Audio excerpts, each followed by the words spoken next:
আমি এখন যে জায়গাটায় দাঁড়িয়ে আছি এটা পূর্ব মেদিনীপুরের যে পাঁশকুড়া আছে, পাঁশকুড়ার ভেতরে একটা প্রত্যন্ত একটা গ্রাম, নাম নস্কর দিঘি। আজ আমাদের সফর শুরু হবে কিছুক্ষণের মধ্যেই। আমাদের আজকের সফর বিষ্ণুপুর, বাঁকুড়ার মধ্যে যেটা আছে। এখান থেকে প্রায় 150 কিলোমিটার মতো রাস্তা আমরা গাড়িতে করে যাব। আমার পেছনে যে গাড়িটি দেখতে পাচ্ছেন ওই গাড়িতে করেই আমরা আমাদের যাত্রা শুরু করব। শীতের সকাল, চারিদিক কুয়াশাচ্ছন্ন, ঠান্ডা ঠান্ডা লাগছে। আর শীত মানেই ভ্রমণ, আর ভ্রমণ মানেই একটু দূরে কোথাও যাওয়া, একটু সফর করা, একটু গাড়িতে করে জার্নি করা। যে কোনো সফর শুরুর আগে যদি এক কাপ চা হয়ে যায়, সে সফরের শুরুটাই একটু অন্যরকম হয়। আমি এই সামনের দোকান থেকে একটা চা নিয়ে নিলাম। এবার আমাদের সফর শুরু করা যাবে।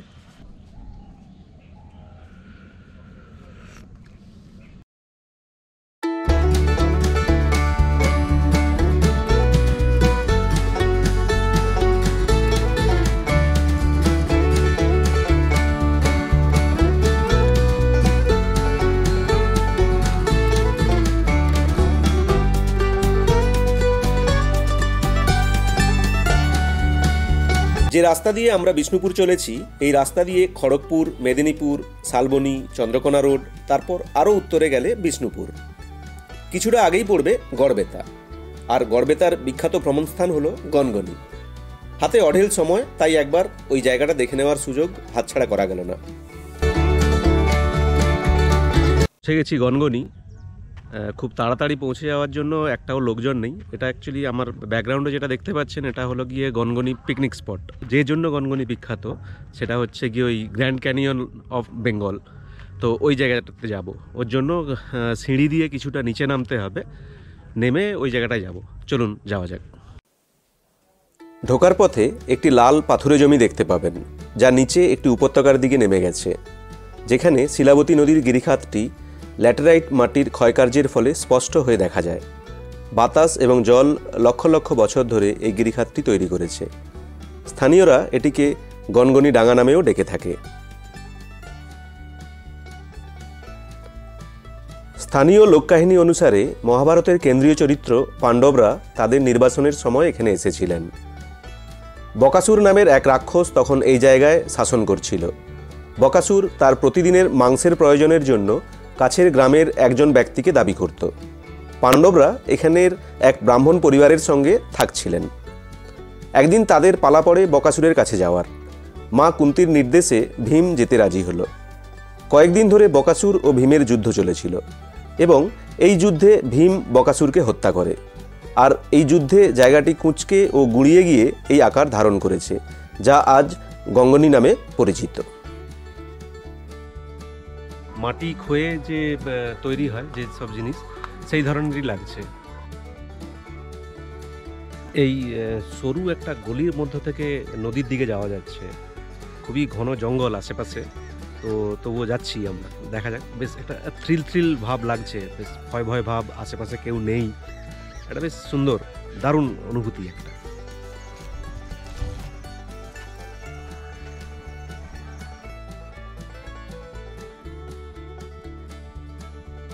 যে নদীর ধারে আছে সে নদীটার নাম হলো শিলাবতী। হাঁটতে হাঁটতে চলে এসেছি শিলাবতী নদীর ধারে।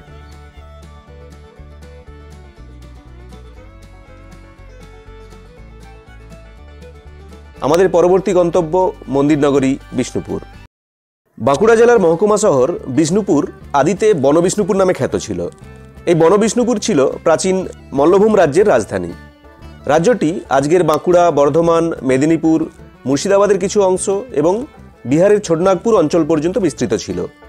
খ্রিস্টীয় 7ম শতাব্দী থেকে 20 শতাব্দীর প্রথম ভাগ পর্যন্ত যারা রাজত্ব করে গেছেন তারা মল্লরাজ নামে খ্যাত। মল্লরাজারা বৈষ্ণব ধর্মে দীক্ষিত হওয়ার পর বিষ্ণুর উপাসক ছিলেন বলে তার নাম অনুসারে মল্লরাজাদের রাজধানীর নামকরণ করা হয় বিষ্ণুপুর।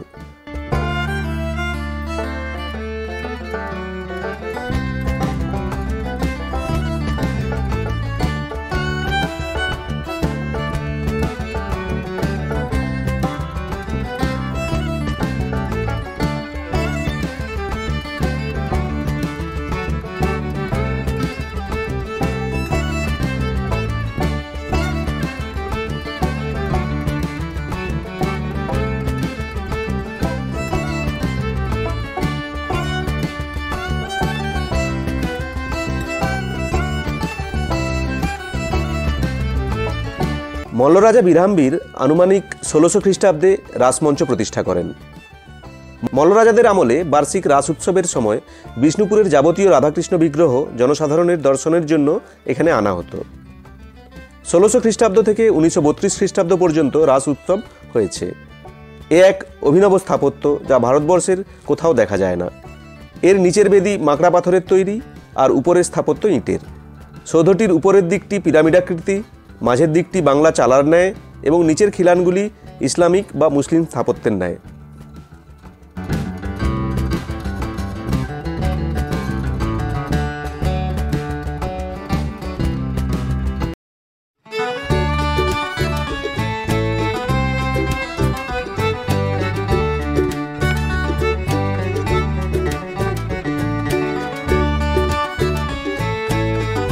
মল্লরাজ দুর্জন সিংহ ১৬৯৪ খ্রিস্টাব্দে মদনমোহন মন্দিরটি প্রতিষ্ঠা করেন।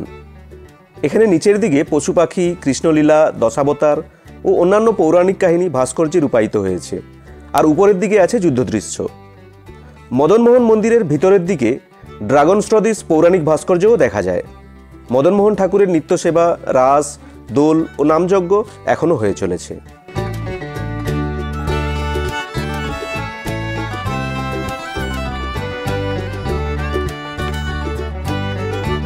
মাকড়া পাথরের তৈরি খিলান সজ্জিত এই প্রবেশপথটি পাথর দরজা নামে পরিচিত।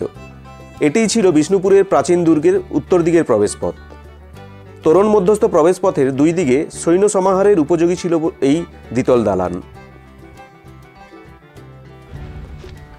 মল্লরাজ বীরসিংহ সপ্তদশ শতকের দ্বিতীয়ার্ধে মাকড়া পাথরের এই প্রবেশপথটি নির্মাণ করেন।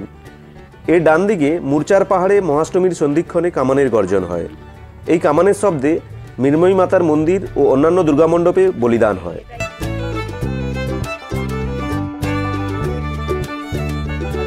মল্লরাজ চৈতন্য সিংহ মাকড়া পাথরের এই মন্দিরটি ১৭৫৮ খ্রিস্টাব্দে প্রতিষ্ঠা করেন। এই মন্দিরে রাধাশ্যাম, নিতাই গৌর ও জগন্নাথ ঠাকুরের মূর্তি পূজিত হয়। একসময় এখানে সানাই ও বাদ্যযন্ত্র বাজানো হতো। এখানে যে কামানটা দেখলেন, হ্যাঁ, এর ভেতরে কামান আছে। আচ্ছা, এই কামানটা অষ্টমীর দিন ফাটানো হয় আমাদের এখানে। সারা বিষ্ণুপুর আওয়াজ গেলে বলিদান হয়। এই যে এই কামানটা আছে, কেটে ছোট করে দেওয়া হয়েছে, বড় কামান আছে এর ভিতরে। এইখান থেকে দেখতে পাবেন উঠলেই। আচ্ছা, এখানে 15 দিন দুর্গা পূজা হয়, 15 দিন। মল্লরাজ জগৎমল্ল ৯৯৭ খ্রিস্টাব্দে দেবীর দৈবাদেশ পেয়ে মন্দির ও মূর্তি প্রতিষ্ঠা করেন বলে কথিত আছে। এই মূর্তিটি গঙ্গামাটির তৈরি। দুর্গোৎসবের সময় 15 দিন ধরে পটে পুজো হয়। মল্লরাজাদের সময় থেকে এখনও অবধি এই মায়ের পুজো হয় তোপধ্বনি করে। মহাষ্টমীর সন্ধিক্ষণের সময় তোপধ্বনি দেখতে প্রচুর লোকের ও পর্যটকের সমাগম হয়। রামকৃষ্ণদেব মাকে দর্শন করতে এখানে এসেছিলেন। আর এটা হচ্ছে রাজবাড়ির রাস্তা, ভিতরে যাওয়া। আচ্ছা, এটা হয়ে ভিতর দিকে যাচ্ছে। এটা হচ্ছে, দেখে যান, এটা হচ্ছে হাওয়া মহল ছিল। রানীমা এখানে হাওয়া খেত বিকেল বেলাতে, ভেঙে গেছে সব। এটা হচ্ছে পুকুর, রাজবাড়ির থেকে নেমে একদম পুরো, এটার নাম হচ্ছে সাততলা পুকুর। এই যে বাঁধানো রয়েছে, দেখতে পেয়েছেন ওই ঘাটটা, সিঁড়ির মতো, ওটা একটা বিরাট হাওয়া মহল ছিল, বাড়ি ছিল। আর এইগুলো দূর দূরান্ত যেগুলো হচ্ছে টাওয়ার।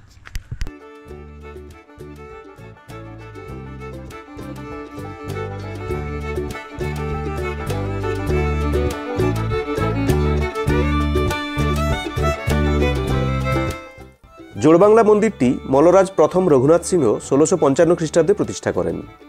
পরস্পর সংযুক্ত দুটি দোচালা কুটিরের সমন্বয়ে গঠিত এবং সংযুক্ত অংশের মধ্যস্থলে একটি চারচালা শিখর বিদ্যমান, তাই মন্দিরটির নাম জোড়বাংলা। কৃষ্ণরায় মন্দির নামে পরিচিত হলেও বাংলার স্থাপত্য অনুসারে জোড়বাংলা মন্দির বলা হয়ে থাকে।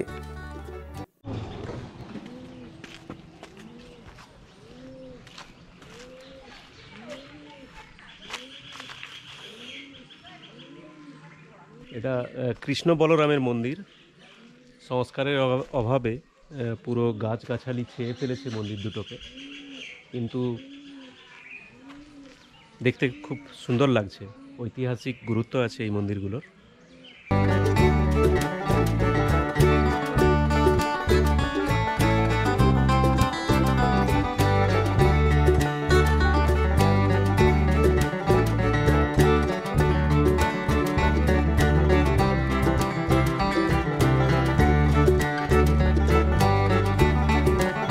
আমার সামনে যে স্থাপত্যটি দেখছেন এটির নাম হলো গুমগড়। এটি তৈরি করেছিলেন মল্লরাজ বীরসিংহ সপ্তদশ শতাব্দীর দ্বিতীয়ার্ধে। অনেকের ধারণা এখানে অপরাধীদের শাস্তি দেওয়া হতো। আবার কেউ কেউ বলেন এটি মল্লরাজাদের শস্যাগার ছিল। ঐতিহাসিক মতে এটি ছিল রাজবাড়ির জলের ট্যাঙ্ক, কারণ এর কাছাকাছি কিছু জলের পোড়ামাটির পাইপও পাওয়া যায়। টেরাকোটার কাজে সমৃদ্ধ শ্যামরায় বা পাঁচচূড়া মন্দিরটি 1643 খ্রিস্টাব্দে মল্লরাজ রঘুনাথ সিংহ প্রতিষ্ঠা করেন। পোড়ামাটির অলঙ্করণের প্রাচুর্যে এই ইটের মন্দিরটি সর্বশ্রেষ্ঠ। এই মন্দিরের বাইরে ও ভিতরের দেওয়ালে রাসলীলা, ফুলকারি কাজ ও রামায়ণ মহাভারতের দৃশ্য দেখা যায়।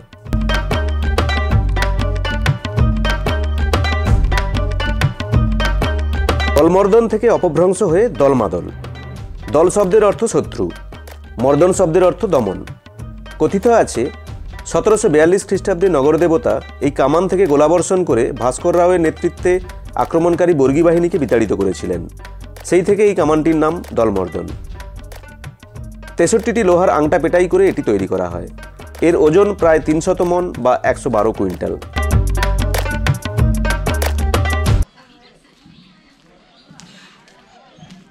সব পোড়ামাটির জিনিসের দোকানপত্র।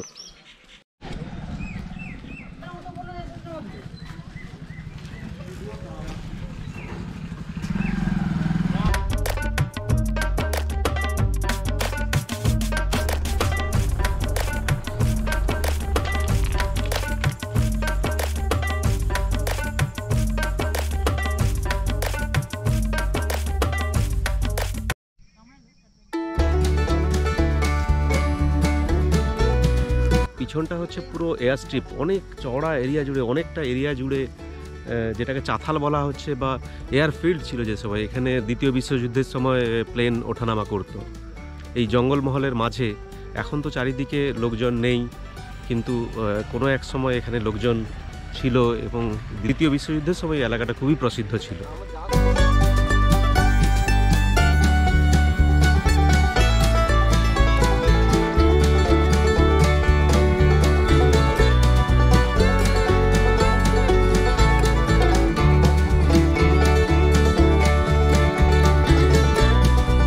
বিষ্ণুপুর থেকে প্রায় 10 কিলোমিটার দক্ষিণে রয়েছে পিয়ারডোবা বা গামারবনি এয়ারফিল্ড। দ্বিতীয় বিশ্বযুদ্ধের সময় আমেরিকার এয়ারফোর্সের বোমা ফেলার বিমান বাহিনী জাপানকে আক্রমণ করার জন্য তৈরি করেছিল এই যুদ্ধবিমান ওঠানামার জায়গাটি। 1945 সালে দ্বিতীয় বিশ্বযুদ্ধ শেষ হওয়ার সঙ্গে সঙ্গে বন্ধ হয়ে যায় এই এয়ারপোর্টটি। সময়ের সঙ্গে সঙ্গে যুদ্ধের সময় ব্যবহৃত যন্ত্রপাতি, ঘরবাড়ি মাটির সঙ্গে মিশে গেছে। চারিদিকে সিমেন্টেড পোর্শনগুলোর ওপরে গাছগাছালি উঠে গেছে, পরিষ্কার নয়। কিন্তু এত বড় এরিয়া সত্যি ভাবতে অবাক লাগে। আজ থেকে 80 বছর আগে এখানে এভাবে একটা এয়ার স্ট্রিপ তৈরি করা হয়েছিল, কিন্তু তারপর থেকে সব জঙ্গলে ভরে গেছে।